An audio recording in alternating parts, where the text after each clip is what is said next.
Yes, on y va. Alors, hein, tu t'as donné la date, l'heure, tout? Nous 5 sommes le décembre. jeudi 24. 5 décembre. Attention, toute ressemblance à quelqu'un qui existe et qui est Chabad et qu'on adore n'a aucun rapport. Euh, voilà, on y va. Quand on arrive à la paracha de Vaïgash, donc c'est la rencontre, happy end. Vous allez voir que c'est pas forcément happy, mais en tout cas, on arrive à la rencontre entre Yosef et Yehuda. Ça y est. Après tout ce que Yosef a duré, Yaakov qui pense avoir perdu son fils, les frères qui ont vendu, etc., etc., arrive enfin le moment où les frères vont s'embrasser. Yosef va leur dire, vous inquiétez pas, je vous en veux pas, sauf c'était la volonté de Dieu, toute cette chose-là, etc., etc. Et cetera. Et donc c'est la grande rencontre entre Yosef et Yehuda. Et à chaque fois qu'on parle de cette paracha, eh ben, il y a toujours, si vous regardez les cours sur Internet, on va dire, il y a 80% des cours qui vont parler en fait que la rencontre entre Yosef et Yehuda. Alors d'abord, juste petite aparté, quand j'ai dit c'est pas vraiment la happy end à la américaine, parce que sinon ça aurait fait un super film, sauf on s'embrasse, on s'adore et on fait une messiba pour fêter l'événement. Sauf que nous, on sait très bien que en réalité, très très vite, on va voir que les frères ont rejoint Yosef en Égypte et que c'est le début de l'exil, évidemment comme de l'exil en Égypte, et évidemment comme en plus là-bas on va se comporter pas génial, au lieu de faire un petit exil rapide où juste on fait un travail spirituel et on rentre, on va rentrer en esclavage et tomber dans les 49 portes d'impureté. Donc c'est pas vraiment la happy end, Yosef et Yehuda se retrouvent, Romo et Juliette se retrouvent, c'est pas vraiment ça, c'est plus compliqué. Mais en tout cas je vous dis, le rov des shiurim que vous trouverez sur Vaïgash, eh ben, parce que c'est aussi dû à la Haftara qui parle de ça, etc., c'est Yosef et Yehuda représentent Mashiach ben Yosef, Mashiach ben David. Alors, beaucoup, on va dire vraiment 80% des cours sur Vaïgash, c'est pour te parler de cette fameuse rencontre, et de t'expliquer qui est Mashiach ben Yosef, qui est Mashiach ben David, de quelle période on parle, de quelle force on parle, quels sont les avantages de Mashiach ben Yosef, quels sont les avantages de Mashiach ben David, et ainsi de suite. Donc le Rov, la majorité des cours sur Vaïgash, c'est pour te parler de ce que tu disais, de la Géoula. C'est-à-dire, quel est l'enjeu entre un Mashiach qui s'appelle ben Yosef et un Mashiach qui s'appelle ben David. Et le plus marrant, c'est évidemment que chacun lui met l'étiquette, la grandeur, la hauteur qu'il lui veut. C'est-à-dire que grosso modo, on est tous d'accord pour expliquer qu'il y a Mashiach ben Yosef et puis après il y a Mashiach ben David, mais chacun y va de son style. Donc tu as la version Chabad avec 8 mètres.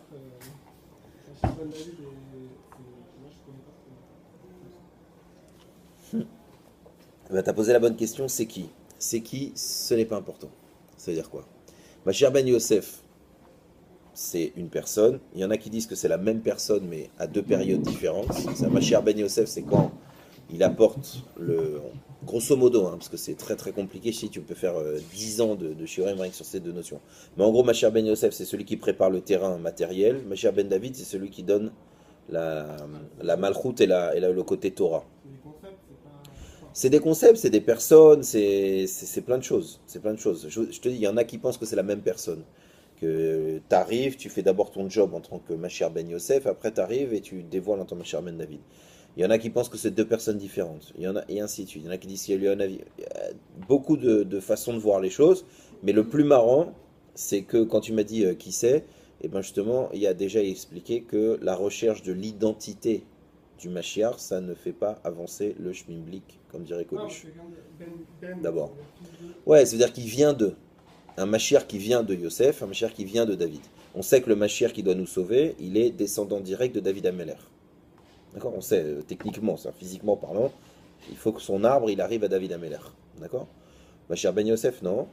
Évidemment, c'est du côté de Yosef. Donc, c'est quoi l'histoire? Pourquoi je vous dis ça? Parce que après, tout le monde habille à sa sauce l'histoire. Alors, je vous dis, il y a les Chabad qui disent Yosef Yitzhak, le rabbi précédent, c'est Mashiach ben Yosef. Et le rabbi, c'est Mashiach ben David. Il y en a qui disent non, le rabbi, il a fait les deux, et on attend qu'il soit Mashiach ben David. Il y en a qui disent machin. Il y a Rabbi Nachman. Et Nachman, il fait tout. Il a tous les jobs, tous les trucs, il fait Yosef, David et même Nachman que tu connais pas. Donc chacun y va. Il y a les sionistes, ils te disent c'est Bibi Netanyahu et c'était Golda Meir. Donc en gros, c'est étant donné qu'il y a personne ne sait qui, puisque évidemment vous avez remarqué on est encore en exil, chacun prend, on va dire, comme tu as dit, les idées et le travail, et chacun y met son étiquette. Bah, tu vois, celui qui a fait ça, c'est lui, celui qui a fait ça, c'est lui, etc., etc. Donc c'est pour ça, évidemment, que, étant donné que je n'ai pas envie de me friter et que ça ne sert à rien, évidemment, et puis en plus, comme je suis un peu rebelle dans l'âme, je ne vais surtout pas vous parler de ça par Achat Vaïgash. Donc, si vous voulez vous exciter à chercher qui est le Mashiach, et surtout si vous avez trouvé, appelez-moi, ça me ferait très plaisir. Mais en gros, je ne vais pas du tout parler de ça, mais sachez que le rov des shiurim, et c'est normal, je vous dis, c'est pas parce que les gens sont fous, c'est parce que c'est vraiment la rencontre entre les deux potentiels de Mashiach, et dans la Haftara, on parle de ça. D'accord. On parle que la rencontre va bien se passer, que sauf Yosef va donner le pouvoir à David, Mashiach ben Yosef, Mashiach ben David, et que David, c'est le roi Mashiach, celui qu'on attend. Alors c'est ça, Vaïgash, c'est ça, la rencontre. Maintenant, moi je vais vous donner un éclairage un peu différent et à mon avis un peu plus excitant et important, surtout pour maintenant. Ça veut dire, vous savez qu'on finit Hanouka et on est rentré dans Rosh Chodesh Tevet. Chaque mois, il a ses particularités, je vous avais expliqué ça. Chaque mois, il a son jeu de Yudke Vavke, d'accord, le nom de Dieu a 4 lettres. D'accord. Il a à chaque fois, chaque mois, parce qu'il y a 12 mois et qu'il y a 2 lettres en commun, ben ça fait 12 combinaisons. Donc chaque mois, il a une combinaison du nom de Dieu, il a une lettre spéciale, il a un signe astrologique spécial, il a des forces spéciales, il a une partie du corps qui est mise en avant, il a des sens qui sont mis en avant. Donc en gros, à chaque mois, il y a quelque chose à comprendre. Et comme je vous ai dit la dernière fois, c'est extrêmement important de se renseigner. Il y a des livres maintenant, il y a des sites en français, il y a le site du Rav Ginsburg qui résume de façon vraiment mathématique les choses, etc. C'est important, pourquoi? Parce que je vous dis, même si on ne comprend pas tout, et même si je te dis, ben voilà, le Chodesh Tevet, voilà, on rentre dans le Chodesh Tevet, alors ça a un rapport avec la colère, avec l'œil, avec etc. Je veux dire, c'est l'air, bon, demain matin, est-ce que ça me changeait mon petit déjeuner? Oui et non. Pourquoi? Parce que quelqu'un qui sait, qui comprend que à partir du moment où l'espace dans lequel je vis, le temps dans lequel je vis, l'endroit dans lequel je vis, il m'influence, ça veut dire que forcément, si je suis en Thaïlande, j'aurai peut-être pas les mêmes habitudes que si je suis en Turquie. Alors, il faut comprendre ou en France. Ça veut dire que la carte du mois, elle a quand même une sacrée influence. Donc oui, c'est intéressant de le savoir. Justement, on va jouer sur ça. Vaïgash, ça veut dire rencontre. Et ça veut dire aussi une guisha. Guisha, ça veut dire, comment on pourrait dire, comment on peut traduire ouais, hein? Ouais, Vaïgash, c'est rencontré. Mais une guisha, c'est genre ouais, comment tu dis? Ouais, une présentation, une attitude. Comment ton sentiment, tu vois, comment toi tu vois les choses. Et vous avez vu, j'ai dit, vois les choses. Alors je reviens. Chodesh Tevet, on a passé Rosh Chodesh. C'est la lettre de ce mois-là, c'est le Aïn. Évidemment, c'est la lettre et aussi l'œil. Aïn, c'est la lettre et l'œil. Et là, on va toucher à ce que je veux vous parler. Vaïgash. Comment tu rencontres les choses dans ta vie? C'est quoi faire une rencontre? Eh bien, je vais t'expliquer. Faire une rencontre, c'est accepter de regarder les choses avec un regard différent. Ça veut dire quoi? Il y a des gens, toute leur vie, ils ont rencontré personne. Tu me dis, bah purée, c'est Robinson Crusoe le mec. Non. C'est parce qu'il y a des gens qui, toute leur vie, n'ont regardé qu'avec leurs yeux la vie. Ça veut dire quoi? Très simple. Je rentre dans un bus. J'ai décidé, j'ai réfléchi, je suis d'accord avec ça, que un mec qui a une kippa, c'est un religieux, donc s'il est religieux, il est parfait. J'ai mis ça comme concept dans ma tête, d'accord? Puisque s'il a la Torah, bah, t'as la Torah, tu sais tout, t'es très bien, t'es devenu Moshe Rabbeinu, d'accord? Donc forcément, je rentre dans le bus, je vois un mec avec une kippa qui bouscule, qui prend la place ou qui fait genre qu'il n'a pas vu la grand-mère d'à côté. Aux armes, citoyens, c'est la guerre. Comment, machin? Qu'est-ce que j'ai vu? J'ai vu ce que j'avais là. J'ai pas vu. Mon œil, il m'a fait rencontrer la chose au niveau où je voulais la rencontrer. C'est-à-dire que je voulais rencontrer le religieux qui me dérange, donc bizarrement, j'ai un bus entier à Bnei Brak. Bon, en plus, tu chauffes si tu vas là-bas, messieurs. La vision, la manière dont tu rencontres, c'est la manière dont tu veux voir les choses. Ça veut dire que quand tu comprends, par exemple, par rapport à la rencontre entre Yosef et Yehuda, Yosef, il avait énormément de mal à comprendre la conception de Yehuda, parce qu'ils sont complètement opposés. Pour donner une des différences, Yosef, c'est un homme de matière, c'est un homme d'action, c'est un homme qui est dans le monde matériel à 100%, il est ministre de Paro, et Yehuda, il représente le monde spirituel. Donc forcément, excusez-moi, matériel et spirituel, corps et âme, ça marche pas génial ensemble. A priori, ça marche pas génial. Donc c'est normal de se friter. C'est normal de se friter à partir du moment où quoi? Où que Yosef, il regarde les choses qu'avec son monde. Mais s'il commence à regarder le monde de l'autre, alors là, on a peut-être une chance. Même chose avec Yehuda. Yehuda, il voit un frère qui arrive avec des belles boucles, qui commence à se balader dans les canyons, et qui est dans le business, etc. Il va dire, il va nous foutre en l'air notre spiritualité. Il va nous mettre en danger la Torah. Enfin, pas là, à ce moment-là, ils n'avaient pas la Torah, mais il va mettre en danger notre famille, la Kdusha, la sainteté, tout ça. Qu'est-ce qu'il a à se balader en Égypte? Qu'est-ce qu'il a à aller chercher Qu'est-ce qu'il fait? Qu'est-ce qu'il met ses mains dans le matériel, etc. Donc il faut que Dieu organise qu'il n'y ait plus à quoi de manger et qu'on soit obligé d'aller là-bas pour que Yehuda voie une autre conception de la vie. Mais s'ils avaient pu rester avec un petit miracle et eux, ils ont un troupeau qui leur fait vivre, ben, la famille l'aurait laissé en Égypte et puis ils ont qu'à se débrouiller. Donc qu'est-ce que ça veut dire? Ça veut dire que quand toi tu ne veux pas, vaïgash, quand tu ne veux pas rencontrer l'autre, quand tu ne veux pas rencontrer l'opposition, rappelez-vous que le monde dans lequel on vit, il commence par la lettre Bet, 2, Bereshit.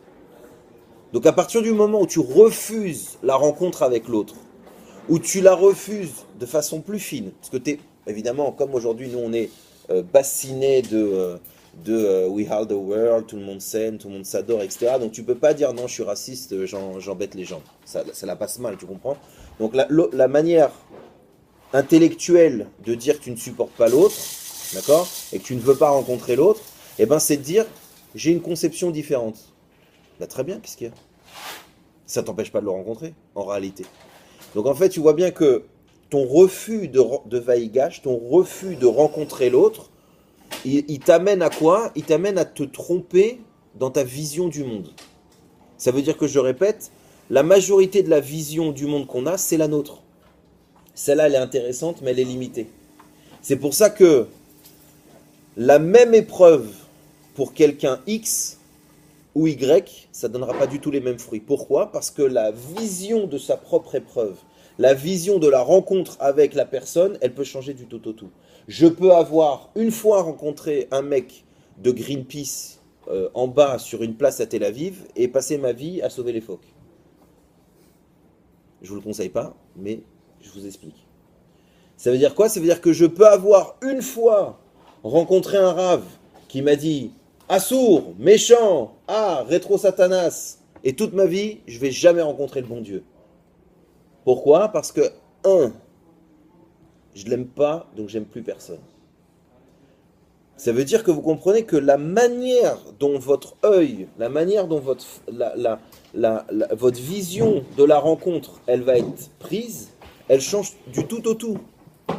Elle change du tout au tout. Ça veut dire que le fait que justement j'ai un corps et une âme, ou j'ai une vision divine, c'est pour ça que on répare, Chodesh Tevet, c'est la fin de Hanouka, c'est pour ça qu'on répare notre vision du monde en regardant la Hanoukia, en regardant une lumière qui est extraordinaire, qui est spirituelle, qui est un or caché, etc., etc., on l'associe à notre monde à nous et on essaye de réparer notre vision du monde. Parce que notre vision du monde, elle n'est pas bonne. C'est-à-dire quoi, elle n'est pas bonne?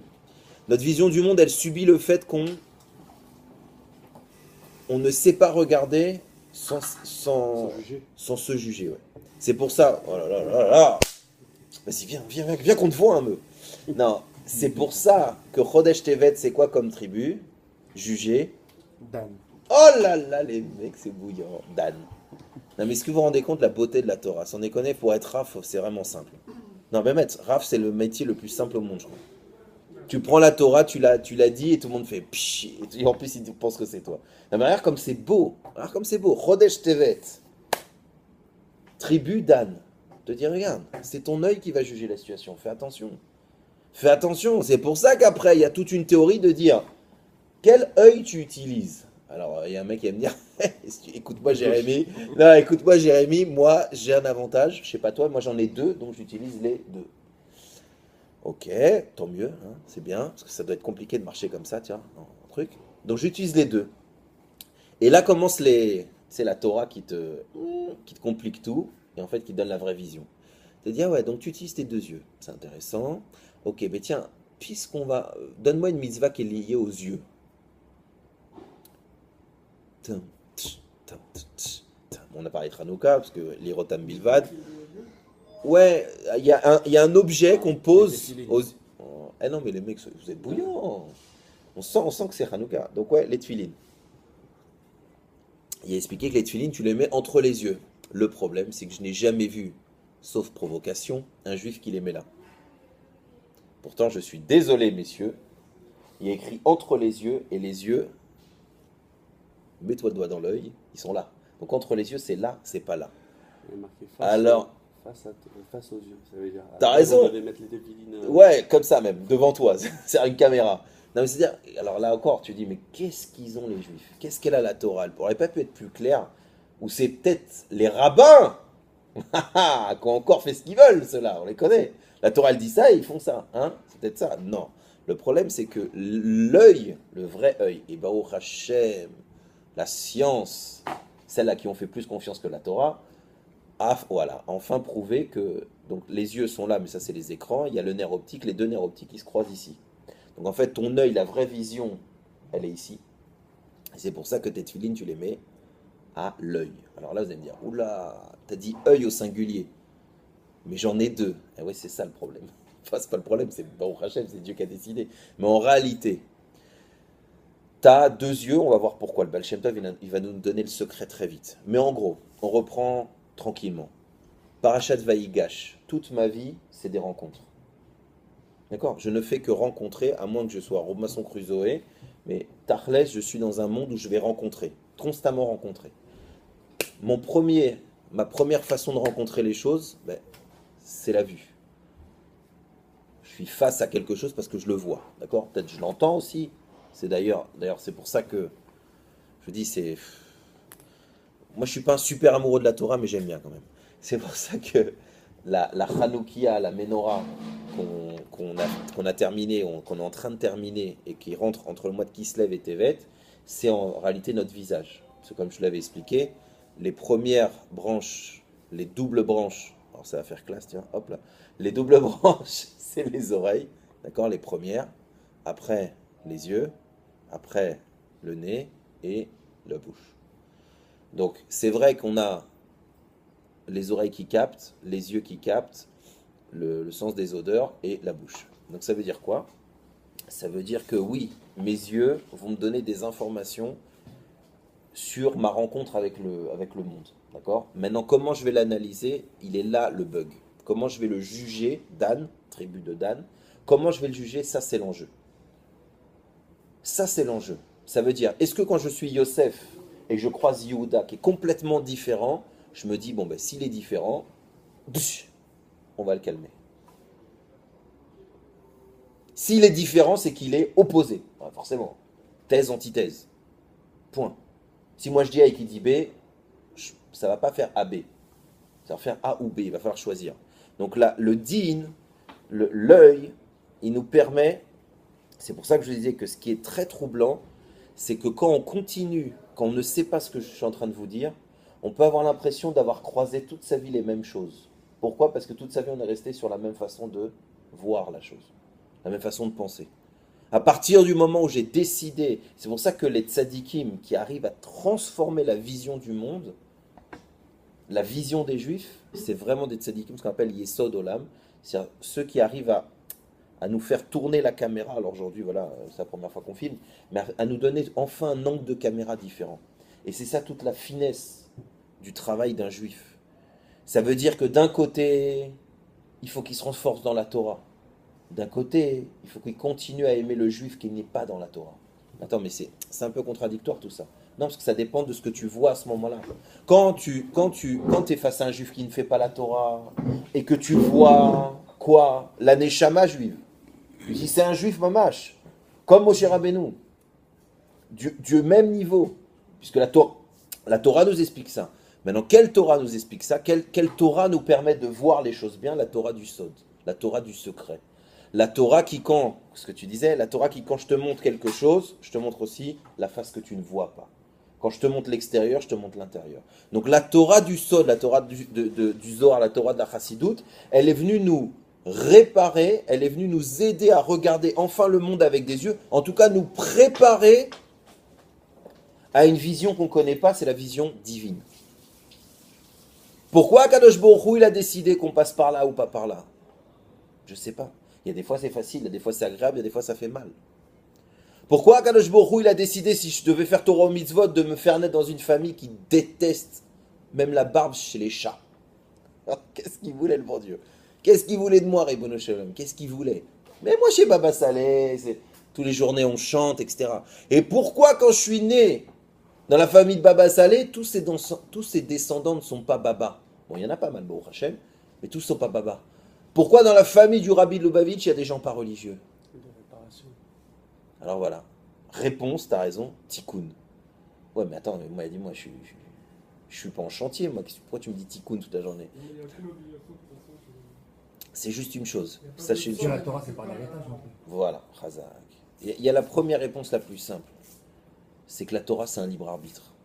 C'est pour ça que des parents, qu'est-ce qu'ils doivent faire? Ils ne doivent pas armer leurs enfants simplement à dire Torah, Tiva, Lano. Faut faire du bourrage de crâne, c'est important, de toute façon, ça rentre. Non, faut le faire. Bémet, faut être mal à ça. Tu peux pas dire à ton fils, non, je vais le laisser réfléchir, il choisira plus tard. Bon, tu sais quoi, alors mets-le tout nu. Non, je veux pas le forcer avec les habits. Non, je veux pas le forcer avec le lait. Non, je veux pas. Non, je veux qu'il choisisse. Et ça va être un grand malade, le gosse.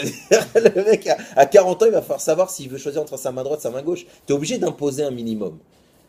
Tu es obligé, donc il y a un cadre à mettre, c'est évident qu'il y a un cadre à mettre, etc. Maintenant, la force du chinour, la force de l'éducation, c'est écrit dedans. D'ailleurs, c'est pas trop faux, on n'est pas en train de trop de s'envaler, parce que Hanouka, c'est la fête du chinour. C'est écrit de ça. Hanouka, chinour, c'est les mêmes lettres. Ça veut dire quoi? Ça veut dire que dans chinour, ta chen et t'as le nom de Dieu. Une partie, d'accord? C'est-à-dire que c'est faire vivre. Chinour, ça peut être Rai, ça peut être... Le but, c'est quoi? C'est Chen. Faut faire comprendre à chaque juif qu'il a un lien avec Dieu. La fête de Hanouka, c'est quoi? C'est que quand on a voulu dire à un juif, fais les mitzvot, tu sais quoi, t'as envie de faire Shabbat? Ben moi aussi, le dimanche matin, j'ai téléfoot, je me repose. Tu sais quoi, tu veux pas manger tout? Ben moi aussi, je suis végétalien. Et toi, t'as qu'à pas mélanger le lait et la viande. Donc, à partir du moment où c'était des concepts, une façon de vivre, il n'y a pas de problème. Mais dès que le juif, il a dit non, tu sais, en fait, en réalité, c'est parce que c'est Dieu. Oh là là, ouais, commence pas à nous jouer la carte infini, fini, divin, peuple élu, vas-y, tu bases. Donc, les Grecs, ils ont essayé de nous faire comprendre, essayé de nous faire tomber le fait que tout ça, c'est parce que c'est Dieu. Demain, Dieu, il dit, la plus grande mitzvah, c'est de danser sur David Guetta. Eh ben, les mecs, vous allez voir à Bnei Brak les nouvelles affiches. Pourquoi? Parce que c'est pas notre choix, c'est son ratson. C'est pour ça qu'il y a écrit dans une Gemara que tu ne manges pas du cochon, tu ne manges pas du cochon, pas parce que c'est dégueulasse le cochon. Et t'as celui qui a mangé qui dit t'es fou, oh là là, du cochon. Moi ça va, c'est pas une discussion culinaire. On s'en fout que toi t'aies aimé le jambon de Parme et que l'autre il dise ah Resro Satanas il est pas beau, il a le nez dans la boue. Le principe du principe c'est quoi? C'est que Dieu a dit ça oui et ça non. C'est-à-dire qu'il y a un moment donné où toute la Torah, même celle qu'on comprend, même celle qu'on accepte, même celle qui est logique, même celle qui fait du bien, et même celle qu'on ne comprend pas, au bout d'un moment, tout ça, quand tu remontes, c'est Akadosh Baruch Hu. Et c'est ça la puissance du juif, c'est d'être capable de dire, il y a Dieu. Shema Israël Hashem Elokeinu Hashem Echad, c'est quoi? C'est Aïn Dalet, les deux grosses d'ailleurs, Aïn Dalet, vous avez vu, c'est l'œil, et Dalet, c'est Dan. On est encore dans le mois Tevet. C'est-à-dire, le but, c'est de dire, je suis témoin que Dieu est là. Ça veut dire qu'entre guillemets, un juif, quand il fait une avéra, il est aussi le témoin que Dieu est là. Pourquoi? Parce que Averot et Mitzvot, c'est qui l'a fixé? Kadosh Baruch Hu. Donc en réalité, c'est ce que je dis souvent à mes élèves. Quand tu fais une Avera, tu crois que quoi? Que Dieu n'est pas là. Mais si Dieu n'est pas là, tu ne serais pas là, Birlal. Tu ne serais pas là du tout, là, à ce moment-là. Parce que quand Dieu, il enlève son énergie, il enlève l'énergie du monde, vous avez bien compris que on revient à Éphèse, comme dans les plus grands films de science-fiction. Donc, quand tu fais une Avera, tu es quand même avec le bon Dieu. C'est pour ça que c'est pas génial. C'est pour ça qu'il y a écrit une chose, je vous raconte aussi dans l'Agmara, que le juif, c'est la seule, que le libre arbitre du juif, c'est la possibilité de prendre la tête de Dieu et de la mettre dans les toilettes. Il y a que les Chachamim qui peuvent oser dire un truc pareil quand même. Parce qu'on parle d'Akadosh Baruch Hu. Oui, mais Akadosh Baruch Hu, il a fait un système où tu peux dire non. Oui, mais attends, quand tu dis non, là, tu sais, comme tu fais ça, c'est Dieu qui te donne la force. Et tu dis non. Oui, mais non. Tu te dis, oh, il est bouillant le mec. C'est-à-dire que c'est comme si j'utilise ton électricité et je te dis, je fais ce que je veux. Tu dis, mais attends, c'est mon chargeur là. Chut. Et toi tu dis, bon ben vas-y, tu vois. Ouais, vas-y, utilise-le. Pourquoi? Il y a ce côté un peu... C'est pour ça que je vous dis, la plus belle chose qu'on ne peut pas enlever à un juif, c'est le libre arbitre. Parce que c'est divin le libre arbitre. Personne, aucun roi au monde laisserait un de ses serviteurs dire, bon, eh ben aujourd'hui tu dégages. Il dit, attends, oh là là, tu te chauffes, viens tonton, allez lui faire embrasser 2-3 alligators, on en reparle demain. Quand je me il a dit, mais ça sert à rien ça. Quoi, je vais prouver que je suis plus fort que l'homme. Génial. Non. Je vais prouver que l'homme, la créature la plus dangereuse, me reconnaît. Ça, c'est classe. Dans le bien et dans le mal. Dans le bien et dans le mal. Alors maintenant, on revient à cette histoire de Vaïgash, la rencontre. Tout va dépendre. Ta rencontre avec ta vie, avec les gens, avec tes épreuves, avec ta famille, avec tout. C'est une rencontre qui se joue, entre autres, au niveau de l'œil. Alors maintenant, voilà, on va parler de l'œil. Qu'est-ce qui se passe? Quelle est ma force que j'ai dans l'œil et quel est le défaut de l'œil? Là encore, le problème de l'œil, c'est que très souvent, ma vision, comme on a vu, elle ne vient pas de ce que je vois, elle vient de ce que j'ai ici.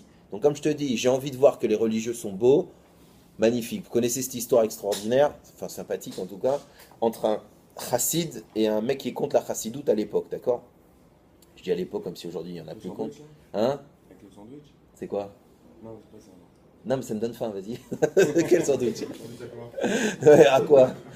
Non, ne parlez pas de sandwich à cette heure-là, je suis très sensible. Je suis entre mon petit déjeuner et mon déjeuner, c'est le moment qui me fait le plus souffrir. Je dois être un Gilgoul de Beth Amikdash, tu sais, moi il faut que manger de la viande tout le temps. Moi c'est pas grave, on en parlera une autre fois. En tout cas, qu'est-ce que je disais? Ouais, une histoire. Il y a un chassid et un contre la chassidoute. Et un jour, le mec de la contre chassidoute, il me dit, écoute, toi, toute la journée, tu me parles de ton amour, ton rabbi, tu sais quoi, je vais aller le voir. Je vais aller le voir, rabbi, amour. Je parle pas dans ce moment, hein, à l'époque.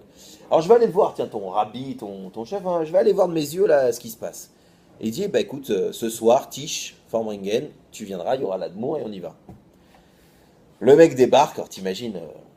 il rentre dans la salle et évidemment, qu'est-ce qu'il voit? Farbringen, genre les chassidim, complètement truc, l'Admour en forme, la table dégueulasse, l'Admour qui parle, qui chante, qui truc, les verres, enfin, genre l'anniversaire de la boum de l'angoisse, quoi.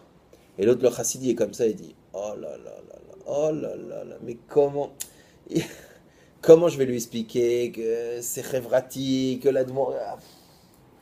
Genre après ce qu'il a vu, mais ça va pas être un opposant, ça va être un mercenaire le mec. Et il est comme ça et tout en train de regarder, parce que lui, bon, il est habitué à ça, mais il voit et truc, il dit, oh, catastrophe. Hop, bon, il se sépare. Le lendemain, il le recroise, et le mec, il lui dit, bah, l'opposant, il lui dit, mais quelle classe, mais ton Admour, mais c'est le Beth Amikdash, mais ah là là, à chaque fois qu'il parle, quelle lumière, et à chaque fois qu'il bouge le bras, quel mouvement, et on voit les aurores, et chaque truc, et mais j'ai été, mais magnifique. Alors l'autre, le chassid, il se dit, mais il est complètement, quoi? Dieu, alors là, il me dit, franchement, désolé, quoi, ah ouais, l'Admour, mais chaque geste, chaque truc, hyper impressionnant. Le mec, il est content, il dit, ah, tu vois, hein. Mais bon, quand il rentre chez l'Admour, il dit, Rébé, mais qu'est-ce qu'il a vu? Qu'est-ce qu'il a vu, ce mec-là? Moi, j'étais là, j'ai pas vu du tout ça. Et il lui dit, toi, t'as pas besoin de voir pour croire. Lui, j'avais besoin de lui faire voir ça pour qu'il puisse croire ça.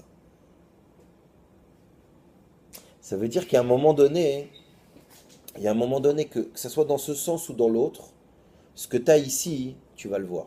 Je te dis, si tu as vraiment envie de voir un Am Kadosh, tu sais, une fois, il y avait une période où il y avait beaucoup, je ne sais plus si c'était les élections, etc. Il y avait beaucoup, les religieux, pas les religieux, machin, je touillote comme ça, comme d'habitude, l'homme échané, mais, et moi je me disais, mais c'est tellement nul, c'est tellement naze. C'est-à-dire, comme si, je vous dis, comme si au moment où Mashiach va venir, il y en a un qui va dire, mettez-moi les médailles, qui va être reçu, tu sais, mais on va tous faire dessus. Quand Mashiach va venir, on va être face au monde du Hémet, d'accord? Face au monde de la vérité. On va tous voir que le rabbin, il regarde Super Hawaii, que toi, t'as pleuré les Tehillim, tout va être clair. Donc forcément, personne ne la veut, la Géoula. Parce qu'on peut se demander comment ça se fait, c'est pas normal. Dans les livres, comme tu dis, dans un livre, il y a écrit que la Géoula, c'est top. On est plus malade, on est riche, on est intelligent, chaque peuple est à ça. Il y a des choses comme qui font peur. C'est ça, mais a priori, tu te dis, attends, moi je te dis, je te propose un contrat où il y a écrit, pas de maladie, t'es riche, tout va bien, les peuples, chacun à sa place, le lion, il bouffe pas la truc, le loup, bisounours le truc. Je te propose ça, tu signes pas en bas? Et comment ça se fait que personne n'a signé depuis des milliers d'années? Parce que le seul problème de tout ce système-là, c'est qu'on passe dans un olam de sheker, un olam de émet, dans un olam du mensonge. C'est quoi le mensonge? Le mensonge, c'est le fait qu'on ne voit pas Dieu. Le vrai créateur, c'est ça le pire des mensonges de ce monde. C'est qu'on est dans un monde où a priori Dieu, tu le mets là où tu veux. C'est très compliqué de voir Dieu dans ce olam qui est le plus bas. Là-haut, c'est simple. Là-haut, personne n'a de questions. Et donc la Géoula, c'est inverser cette chose-là. Et donc les gens, pourquoi on ne veut pas ça? Parce qu'on n'est pas habitué à vivre dans un olam de Hémet. Quand le Sefer Atania, il explique en ce moment que les vêtements de notre Neshama, c'est la pensée, la parole et l'action. Qui c'est qui aujourd'hui peut signer un papier en disant moi en pensée, parole et action, je suis Hémet? Hein? D'accord, on a rigolé.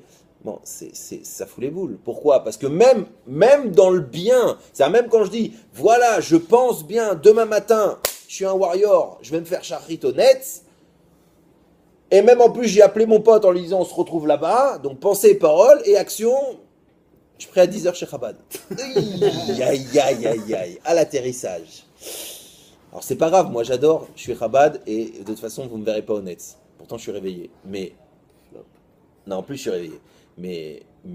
Donc, vous voyez ce que je veux dire, c'est qu'en pensée et en parole, en action, être émet, c'est très très dur dans notre olam. Mais c'est un vrai travail.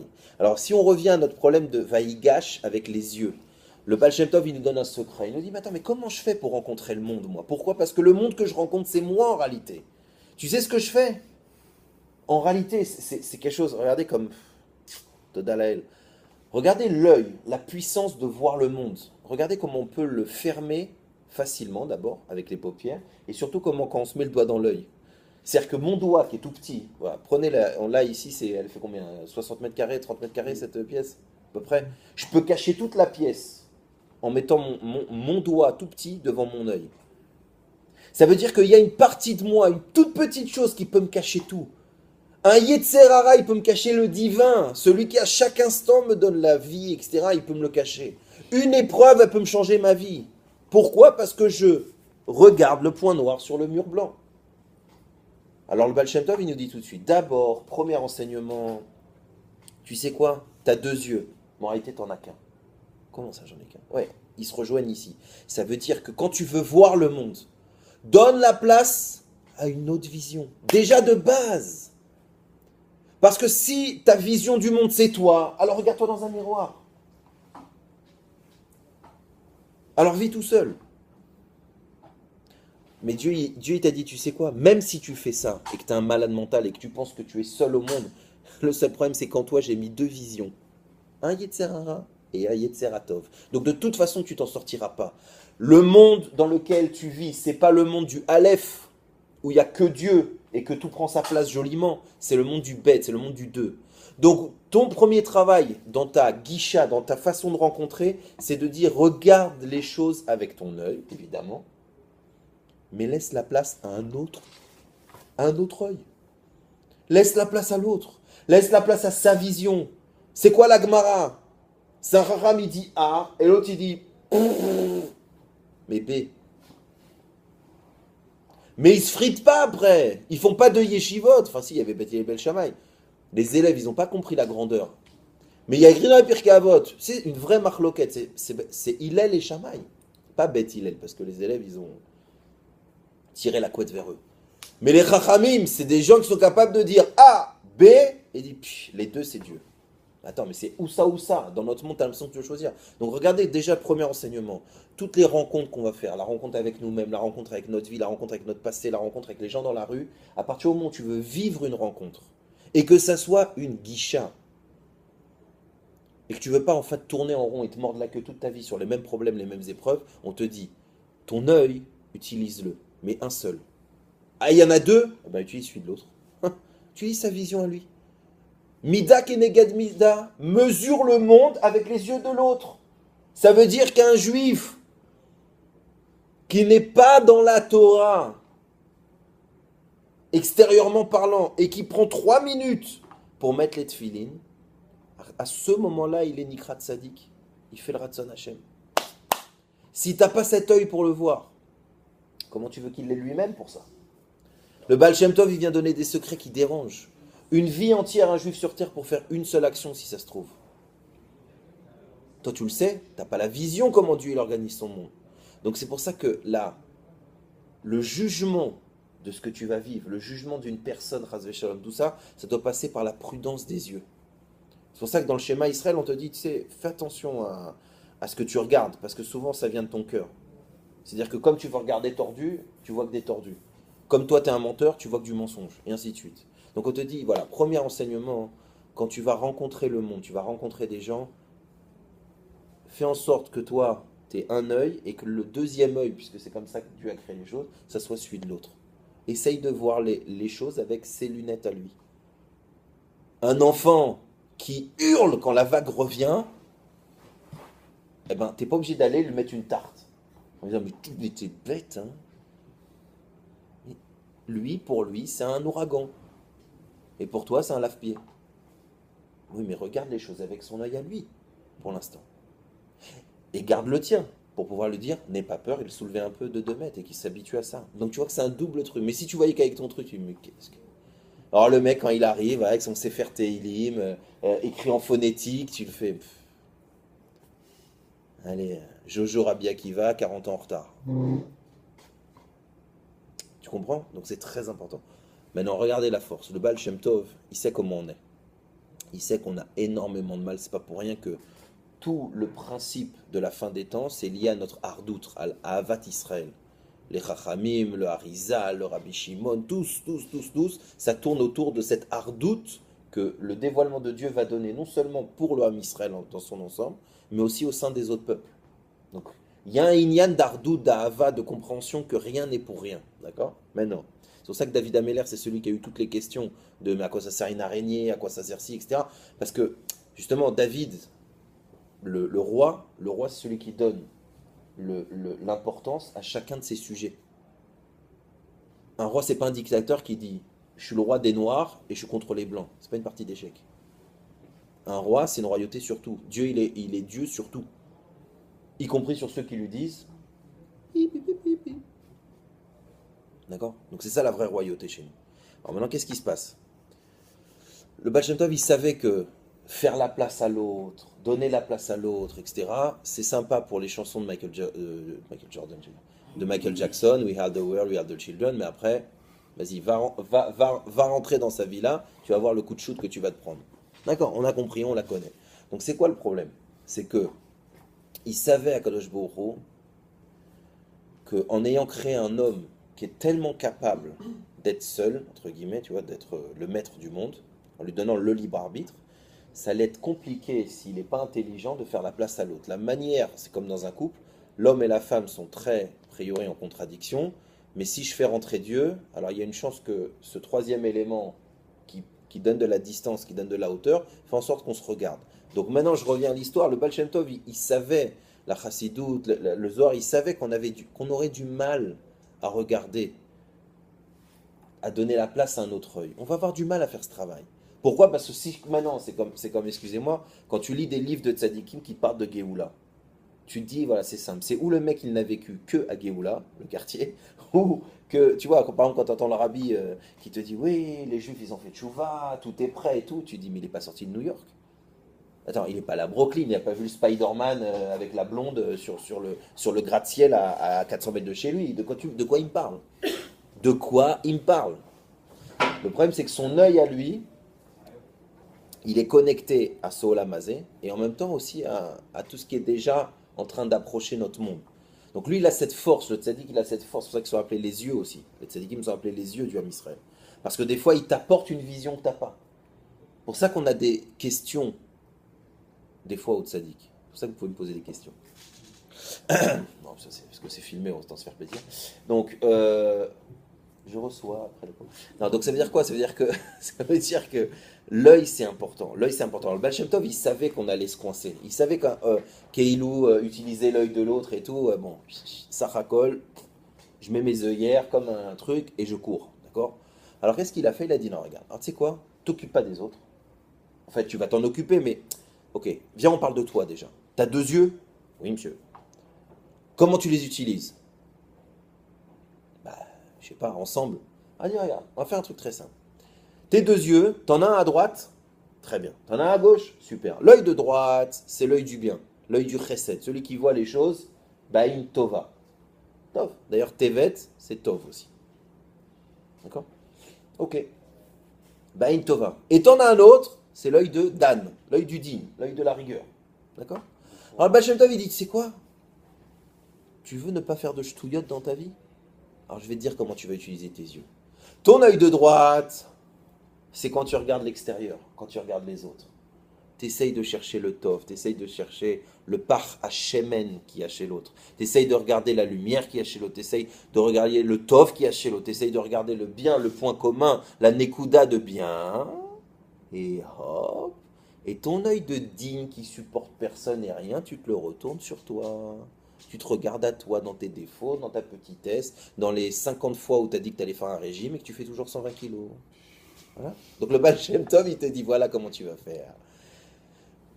Puisque je sais que ça va pas être évident au début de comprendre, de se dire mais non, je suis juif, voilà. Tu vas avoir trop de contradictions face au monde, alors je vais déjà t'apprendre à te gérer à toi. L'œil du bien, c'est pour les autres. Et l'œil un peu plus digne, c'est sur toi. C'est pour ça que le Tania, il commence en disant, mais attends, regarde, 2 secondes, ça me plaît ton système, bon, de toute façon c'est le Baal Shem Tov, donc on va essayer, mais il y a un truc qui me dérange, pourquoi? Parce que, d'après ma conception, et selon la conception du monde, celui qui fait ça, c'est un frayeur. C'est un poulet. C'est un c'est le pote qu'on adore avoir. Pourquoi? Parce que tout le monde est gentil à l'extérieur et avec lui il se fouette. Génial.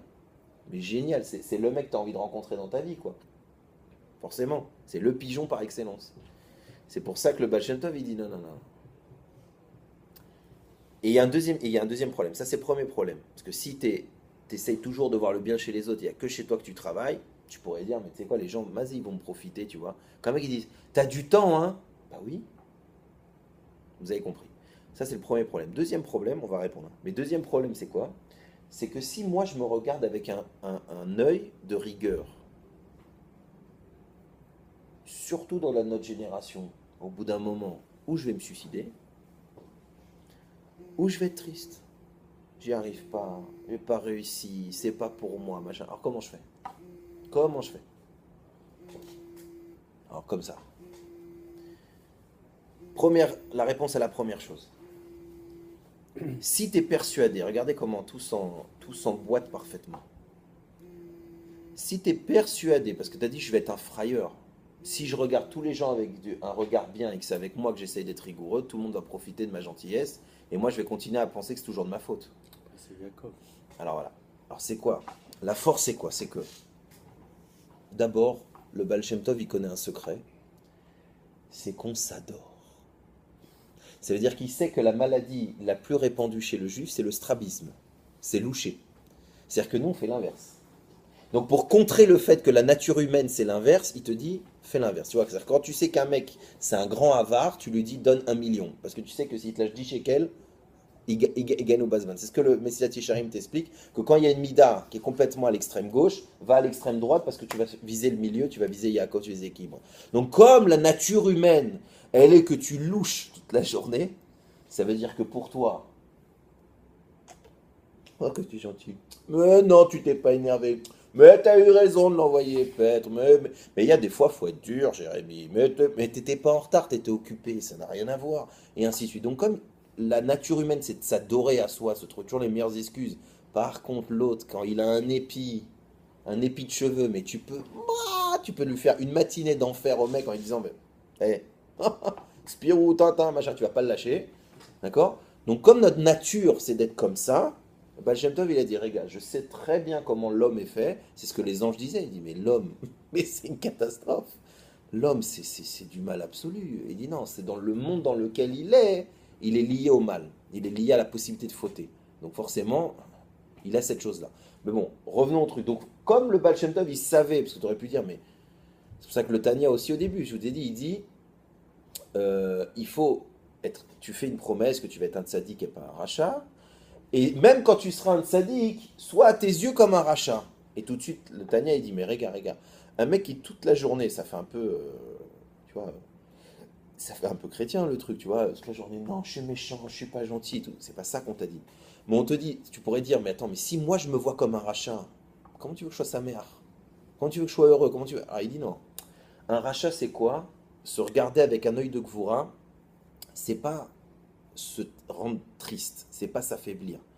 C'est la Gvoura nécessaire au fait que tu appuies un tout petit peu sur toi pour redonner de la force à ton système. C'est comme un tuyau avec un peu d'eau qui coule. Si j'appuie sur le tuyau un peu, le jet devient puissant.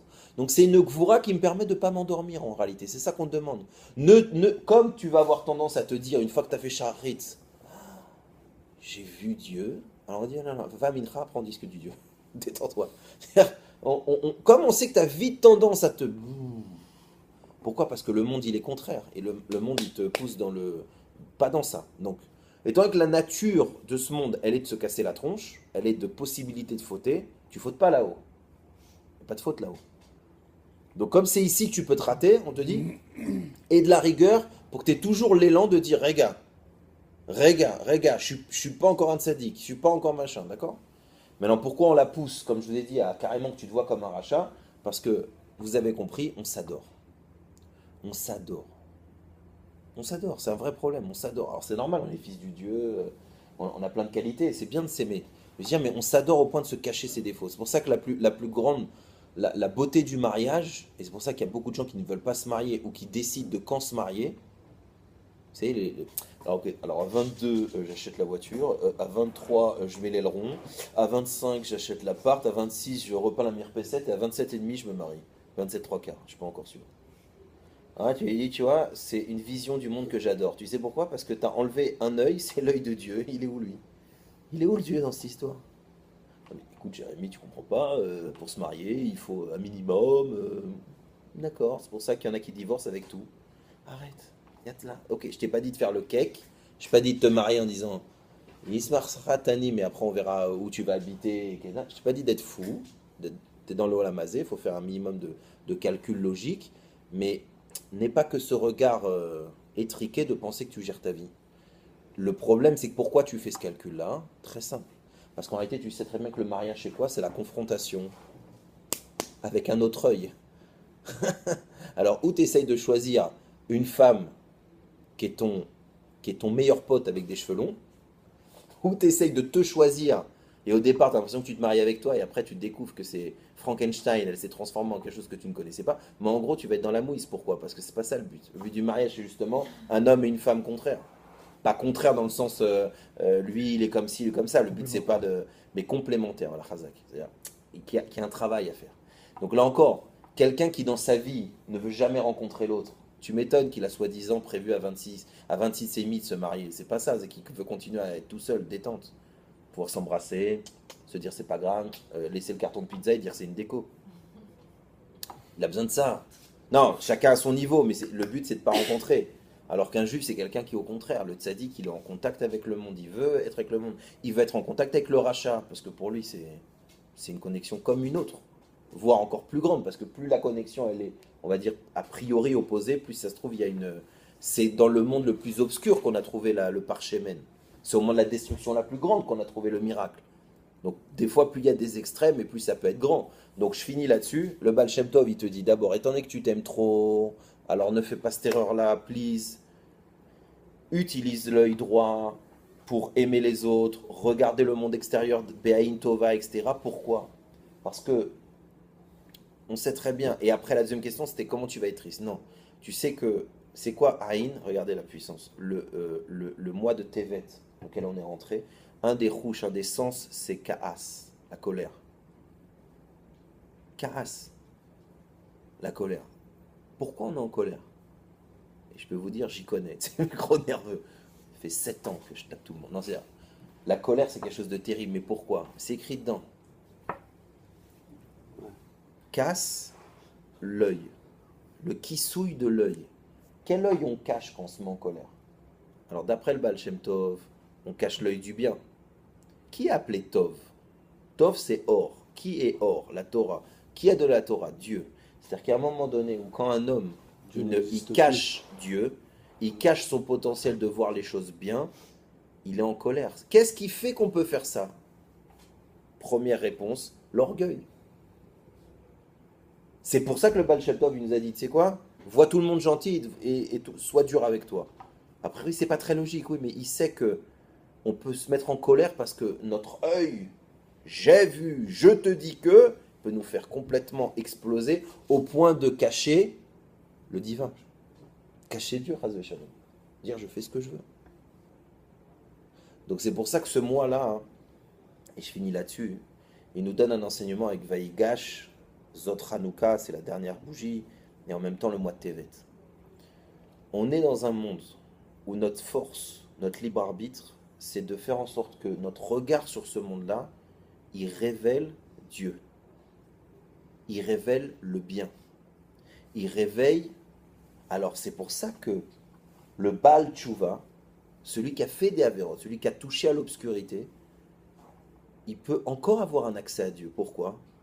Parce qu'il sait très bien que ce qu'il a fait, ça fait partie du ratson de Dieu, entre guillemets. Mais surtout ce qu'il sait, c'est qu'à chaque instant, c'est pas parce qu'il avait voilé un œil que l'œil n'était pas là. C'est pas parce qu'il a voilé le divin que le divin n'était pas là. C'est pour ça qu'on te dit, regarde, reprends l'image de Hanouka. Quand tu rentres dans une pièce qui est éteinte, tout est présent. Tout est présent dans la pièce, mais tu ne le vois pas. Mais quand tu mets la lumière divine, tout d'un coup tu vois qu'il y avait déjà tout ça. Donc la pire des choses qui nous arrive à nous, c'est de ne pas utiliser ce travail de l'œil. D'accord? Et je termine là-dessus par rapport à nos épreuves.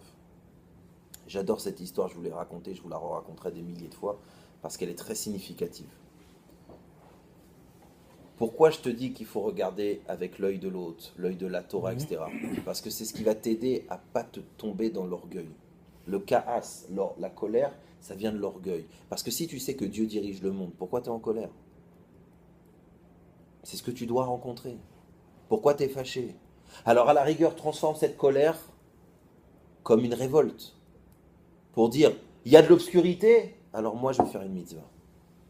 Je suis tombé, alors je vais faire tchouva. J'ai pas eu a priori la meilleure façon de rencontrer la Torah, alors je vais chercher la Torah. Réveille cette colère qui peut être destructrice en colère de Hesh, de flamme, de lumière. Le Hesh, ça brûle ou ça éclaire. Fais le choix de la vision du monde que tu veux faire. Fais le choix de ce qui t'est arrivé. Est-ce que tu veux faire en sorte que ce qui t'arrive, ça amène de la lumière aux autres? Le fait que tu aies été un rachat, entre guillemets, le fait que tu fais des avérots, tu veux que ça aide ton fils à pas faire les mêmes bêtises que toi, ou tu veux lui cacher pour qu'il se brûle plus? Le fait d'être un Baal Tshuva, c'est une grandeur, ou c'est une grandeur que dans les livres, mais après, quand tu veux te marier, on dit oh, c'est un Baal Tshuva, oh, laisse tomber. Non, nous on va chercher un petit sadique pure souche. Donc tu vois bien que tout ça, c'est une question de regard après, c'est une question de comment tu vas vivre les choses. Et je termine sur cette histoire. Vous savez que, il y a, donnez-moi un prénom juif sympathique. Allez, n'importe lequel. Maurice. Maurice Boutboul. Raymond Boutboul, 120 ans. avec toutes ses dents, en bonne santé, dans son sommeil, avec toute sa famille, et un héritage à vie, monte voir le bon Dieu. Ça y est, pchette, comme on dit. Ok? Il monte là-haut, et Raymond Maurice, faut pas l'embêter. Dès qu'il arrive, il dit au bon Dieu, zéro. Zéro, toi, zéro. Pourquoi? C'est quoi ce monde? C'est quoi ce que tu m'as fait? Et l'accident de voiture? Et le dégât à la maison? Et ce gosse-là? Mais c'est quoi cette vie? Qu'est-ce que tu m'as donné? Raymond, tu crois tu crois que là-haut il va se calmer? Non, ouais, c'est quoi ça? Et il commence à déchirer le bon Dieu. Je suis pas d'accord. Sur la Torah, exactement. Ah bah non, sur la Torah! Sur la Torah, Dieu, mais et il commence et il dit, ouais. Ouais, ouais, un juif quoi, un bon juif quoi.